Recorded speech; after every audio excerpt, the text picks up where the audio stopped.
ಯಾವುದೂ ಜಾರಿ ಆಗ್ತಿರ್ಲಿಲ್ಲ.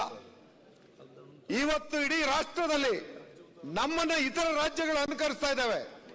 ಏನಂತ ಅನುಕರಿಸ್ತಾ ಇದ್ದಾವೆ? ಅವರು ಗ್ಯಾರಂಟಿನ ಘೋಷಣೆ ಮಾಡಕ್ ಶುರುವಾಗಿದ್ದಾರೆ. ನಮ್ಮ ರಾಷ್ಟ್ರದ ಪ್ರಧಾನಮಂತ್ರಿಗಳು ಸನ್ಮಾನ್ಯ ನರೇಂದ್ರ ಮೋದಿ ಅವರು ಕರ್ನಾಟಕಕ್ಕೆ ಬಂದಾಗ ಚುನಾವಣಾ ಭಾಷಣದ ಸಂದರ್ಭದಲ್ಲಿ ಈ ಗ್ಯಾರಂಟಿ ಯೋಜನೆಗಳಿಂದ ಸರ್ಕಾರ ದಿವಾಳಿ ಆಗ್ಬಿಡ್ತದೆ, ಸರ್ಕಾರ ನಡೆಸಲಿಕ್ಕೆ ಸಾಧ್ಯ ಇಲ್ಲ, ಇದು ಸುಳ್ಳು ಭರವಸೆ ಅನ್ನಂತ ಮಾತನಾಡುದು. ಇವತ್ತು ನೀವೇ ಸಾಕ್ಷಿಯಾಗಿದ್ದೀರಿ, ಅವರ ಪಕ್ಷದ ಪ್ರತಿಯೊಬ್ಬರು ಸಾಕ್ಷಿಯಾಗಿದ್ದೀರಿ. ಈ ಗ್ಯಾರಂಟಿ ಯೋಜನೆ ಜಾರಿ ಮಾಡಿರೋ ಸುಳ್ಳ.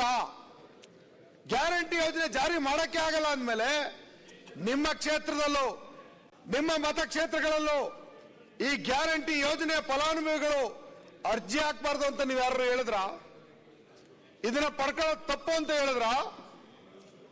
ಈ ಯೋಜನೆ ಅನರ್ಥದಿಂದ ಕೂಡಿದೆ, ಅಪಾರ್ಥದಿಂದ ಕೂಡಿದೆ, ಇದರ ಲಾಭವನ್ನು ನೀವು ಪಡಿಬೇಡಿ ಅಂತ ನೀವು ಯಾರು ಹೇಳಿದ್ರ? ನಿನ್ನೆ ಸನ್ಮಾನ್ಯ ರಾಜ್ಯಪಾಲರು ಮಾಡಿದಂತ ಭಾಷಣವನ್ನ ಯಾವ ಆಧಾರದ ಮೇಲೆ ನೀವು ಸುಳ್ಳು ಅಂತ ಹೇಳ್ತೀರಿ?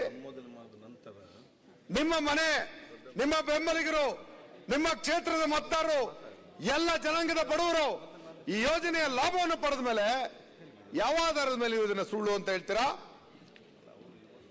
ನಿಮ್ಮ ಮನೆ ಪಕ್ಕದಲ್ಲೂ ಕೇಳಿ ಒಬ್ಬ ಬಡವನ್ನ, ನೀವು ಗ್ಯಾರಂಟಿ ಯೋಜನೆ ಸಿಗ್ತಾ ಇದೆಯಲ್ಲಪ್ಪ ಅಂತ. ಅಲ್ಲಿ ನೀವು ಸುಳ್ಳು ಹೇಳೋದಕ್ಕೆ ತಯಾರಾಗಿ ಬಂದಿರೋ, ನಾವೇನು ಮಾಡಕ್ಕಾಗಲ್ಲ. ವಿಚಾರದಲ್ಲಿ ಸುಮ್ಮನೆ ಇವತ್ತು ದೇಶದಲ್ಲಿ ಆರ್ಥಿಕ ಅಸಮಾನತೆ ಹೆಚ್ಚುತ್ತಿರುವ ಇಂದಿನ ಸಂದರ್ಭದಲ್ಲಿ ಅದನ್ನು ಕಡಿಮೆ ಮಾಡುತ್ತಾ ಆರ್ಥಿಕವಾಗಿ ಮುನ್ನಡೆ ಸಾಧಿಸುವ ಅಭಿವೃದ್ಧಿ ಪಥವನ್ನು ಕರ್ನಾಟಕ ಅನುಸರಿಸುತ್ತಿದೆ.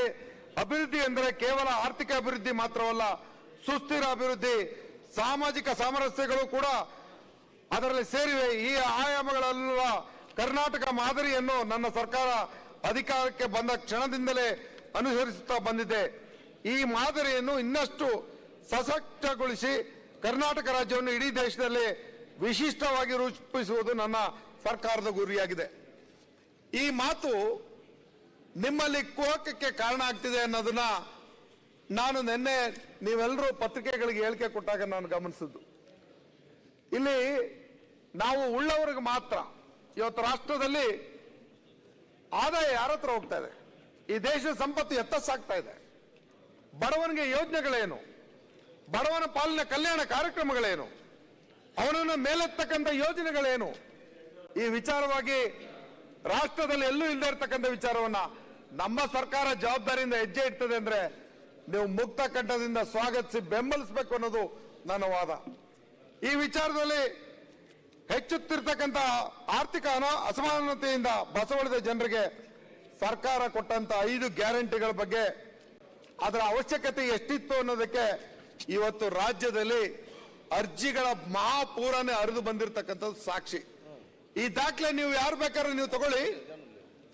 ಅರ್ಜಿಗಳು ಎಷ್ಟು ಬಂದಿದ್ದಾವೆ, ಯಾವುದಕ್ಕೆ ಅಂತ, ಯಾವ್ಯಾವ ತಾಲೂಕಿನಲ್ಲಿ ಯಾವ ಕ್ಷೇತ್ರದಲ್ಲಿ ಎಷ್ಟು ಅರ್ಜಿ ಬಂದಿದೆ ಅಂತ ತಗೊಳ್ಳಿ.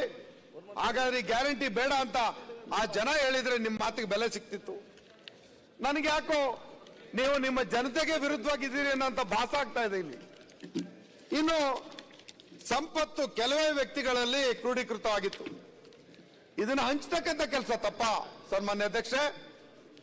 ಇವತ್ತು ರಾಷ್ಟ್ರದಲ್ಲಿ ಯಾವ ರಾಜ್ಯದಲ್ಲಿ ಈ ರೀತಿ ಯೋಜನೆಗಳಿದ್ದಾವೋ ಇಲ್ವೋ, ಆದ್ರೆ ನಾವು ಎದೆ ಮುಟ್ಟಿ ಹೇಳ್ತೇವೆ, ಕರ್ನಾಟಕದವರು ಸಂಪತ್ತಿನ ಪಾಲನ್ನ ಸರ್ವರಿಗೂ ಹಂಚತಕ್ಕಂಥ, ಅತ್ಯಂತ ಕಡುಬಡವನನ್ನ ಮಧ್ಯಮ ವರ್ಗದವರನ್ನಾಗಿ ಮಾಡ್ತಕ್ಕಂಥ ಜವಾಬ್ದಾರಿಯಲ್ಲಿ ನಮ್ಮ ಕಾರ್ಯಕ್ರಮಗಳು ಇವತ್ತು ಮುಂದೆ ಬಂದಿವೆ.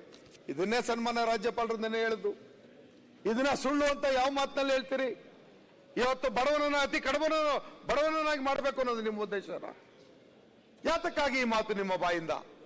ಹಲವಾರು ಪತ್ರಿಕೆಗಳಲ್ಲಿ ನೆನ್ನೆ ಇದು ರಾಜ್ಯಪಾಲರ ಭಾಷಣವನ್ನು ಇವತ್ತು ಹೊಗಳು ಬಲ್ತಿದ್ರು. ಹಾಗಾದ್ರೆ ಪತ್ರಿಕೆಗಳಲ್ಲಿ ಬರೆದಿರ್ತಕ್ಕಂಥ ಬರವಣಿಗೆಗಳು ಸುಳ್ಳ? ಅವರ ಸಂಪಾದಕೀಯದಲ್ಲಿ ಮಾತಾಡಿದ್ದಾರೆ.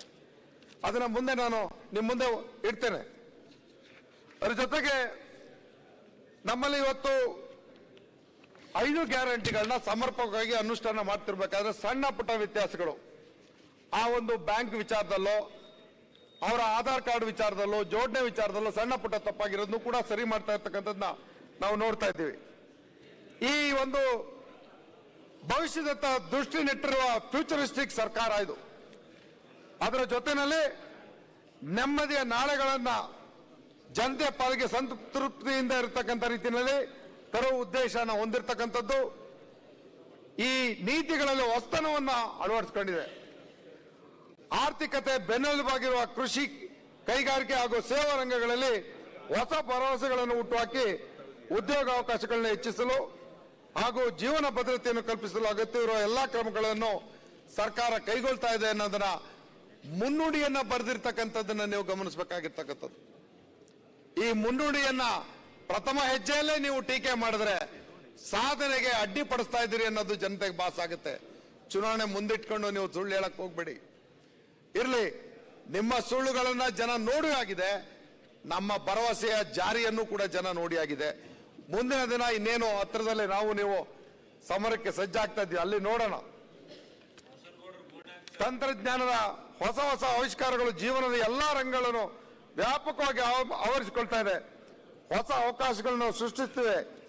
ಈ ಅವಕಾಶಗಳನ್ನ ಬಳಸಿಕೊಂಡು ಉದ್ಯಮಶೀಲತೆಯನ್ನ ರೂಢಿಸಿಕೊಳ್ಳಲು ಮತ್ತು ಉದ್ಯೋಗ ಪಡೆದುಕೊಳ್ಳಲು ನಮ್ಮ ಯುವಜನತೆಯನ್ನು ಸನ್ನದ್ಧಗೊಳಿಸುವುದಕ್ಕಾಗಿ ಹೊಸ ಶಿಕ್ಷಣ ನೀತಿಯನ್ನ ನಾವು ಪ್ರಕಟ ಮಾಡ್ತಿದ್ದೀವಿ. It is not saffronizing of the education, it is Indian education equality amongst all. ಆ ಒಂದು ಬದ್ಧತೆ ಇರ್ತಕ್ಕಂಥ, ನಾವು ಯಾವ ಒಂದು ಇತಿಹಾಸವನ್ನು ತಿರುಚುವಂತ ಕೆಲಸವನ್ನು ಮಾಡಲ್ಲ. ಇತಿಹಾಸವನ್ನೂ ತಿಳಿಸ್ತಾ ಭವಿಷ್ಯವನ್ನು ಸೃಷ್ಟಿ ಮಾಡ್ತಕ್ಕಂಥ ಶಿಕ್ಷಣವನ್ನ ಸಮರ್ಪಕವಾಗಿ ನೀಡ್ತಕ್ಕಂಥ ಹೊಸ ಶಿಕ್ಷಣ ನೀತಿಯನ್ನ ನಮ್ಮ ಸರ್ಕಾರ ತರ್ತಿದೀವಿ ಅನ್ನೋಂತ ಘೋಷಣೆಯನ್ನ ಮಾಡಿರ್ತಕ್ಕಂಥದ್ದನ್ನ ನೀವು ಟೀಕೆ ಮಾಡೋದಾದ್ರೆ ನಿಮಗೆ ಈ ಬದ್ಧತೆಯ ವಿಚಾರದಲ್ಲಿ ಪ್ರಶ್ನೆ ಮಾಡಬೇಕಾದಂತ ಸಂದರ್ಭ ಬರ್ತದೆ ಅನ್ನೋದನ್ನು ಹೇಳಲಿಕ್ಕೆ ಬಯಸ್ತೇನೆ. ಸಾಕಷ್ಟು 5 ವರ್ಷ ನೀವಿಬ್ರು ಸರ್ಕಾರಗಳಲ್ಲಿ ಪಾಲ್ಗೊಂಡಿದ್ರಿ. 1 ವರ್ಷ ನಾವು ಜಂಟಿಯಾಗಿದ್ವಿ. ಅದರ ನಂತರ ನೀವು 4 ವರ್ಷ ರಾಜ್ಯಭಾರ ಮಾಡಿದ್ರಿ. ಇಡೀ ರಾಜ್ಯದಲ್ಲಿ ನಾವೆಲ್ಲರೂ ಮುಕ್ತವಾಗಿ ಯೋಚನೆ ಮಾಡೋಣ. ಯಾವ ವಿಶ್ವವಿದ್ಯಾಲಯದಲ್ಲಿ ಶಿಕ್ಷಣ ವ್ಯವಸ್ಥೆಗೆ ಅಧ್ಯಾಪಕರು ಪೂರ್ಣ ಪ್ರಮಾಣದಲ್ಲಿದ್ದಾರೆ? ಉನ್ನತ ಶಿಕ್ಷಣವನ್ನು ಹೇಗೆ ಪಡಿಬೇಕು ನಮ್ಮ ಮಕ್ಕಳು? ಎಲ್ಲಿ ಇವತ್ತು ನೇಮಕಾತಿ ಆಗ್ಬೇಕಾಯ್ತು, ಯಾಕೆ ಮಾಡಲಿಲ್ಲ ನೀವು? ಅದನ್ನ ಮಾಡಿ ಶಿಕ್ಷಣ ವ್ಯವಸ್ಥೆಯನ್ನು ಸುಸ್ಥಿತಿಗೆ ತರ್ತೀವಿ ಅನ್ನೋಂತ ಘೋಷಣೆ ಮಾಡಿರ್ತಕ್ಕಂಥದ್ದನ್ನ ನೀವು ಧಿಕ್ಕಾರ ಮಾಡ್ತೀರಾ?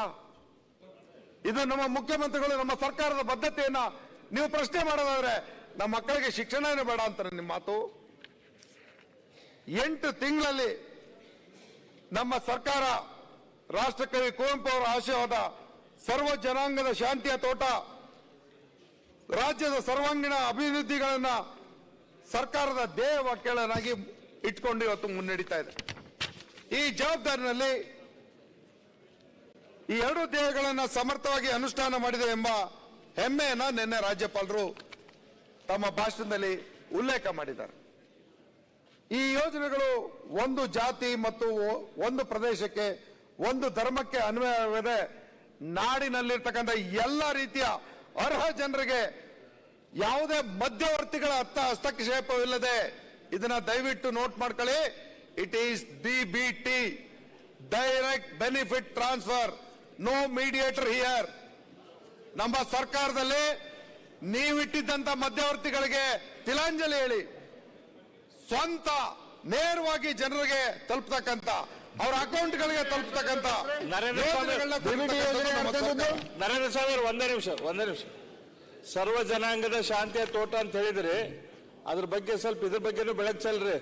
ದಲಿತ ಮಹಿಳೆಗೆ ಬೆಳಗಾಂದಲ್ಲಿ ಏನಾಯ್ತು ಅಂತ ಹೇಳಿ ವ್ಯವಸ್ಥೆಗಳು ಮಾಡಿದ್ರು. ಮಂಡ್ಯದಲ್ಲಿ ಏನಾಯ್ತು ಮಾತಾಡ್ಲಿ, ಅವ್ರಿಗೆ ಅದ್ರ ಬಗ್ಗೆ ಸ್ವಲ್ಪ ಬೆಳಕು ಚೆಲ್ತಾರೆ. ನಿಮ್ಮ ಮಾತ್ರ ಅವಕಾಶ ಇದೆ. DBT ತಂದವ್ರು ಯಾರು ಅದ್ರ ಬಗ್ಗೆ ಹೇಳ್ರಿ. ಸಿ ಪಾಟೀಲ್ ನೆನಪಾಡತ್ತಾರ ನಿಮ್ಗೆ. ಬೆಲ್ಲದವ್ರೆ ಕಂಟಿನ್ಯೂ ಮಾಡಿ. ನರೇಂದ್ರ ಮೋದಿ ಸರ್ಕಾರ ಅಲ್ಲ, ನೀವು ಕಂಟಿನ್ಯೂ ಮಾಡಿ. ಬೆಲ್ಲದವ್ರೆ ನರೇಂದ್ರ ಸ್ವಾಮಿ ಅವರೇ, ಅಲ್ಲ ಬೆಲ್ಲದವ್ರೆ ಒಂಚೂರು ತಂತ್ರಜ್ಞಾನ ತಂದಿದ್ಯಾರು ರಾಜೀವ್ ಗಾಂಧಿ ಅವರು. ತಂತ್ರಜ್ಞಾನನೇ ಇರಲಿಲ್ಲ ಅಂದ್ರೆ ಆಮೇಲೆ ಅದಕ್ಕೆ ಅದಕ್ಕೆ ತಕ್ಕಂತೆ ಶಿಕ್ಷಣ ಕೊಟ್ಟಿದ್ದು ಯಾರು? ಆನಂದ ಸ್ವಾಮಿ, ಮಾಡಿ. ನೀವು ಎಲ್ಲೇ ಹೋದ್ರು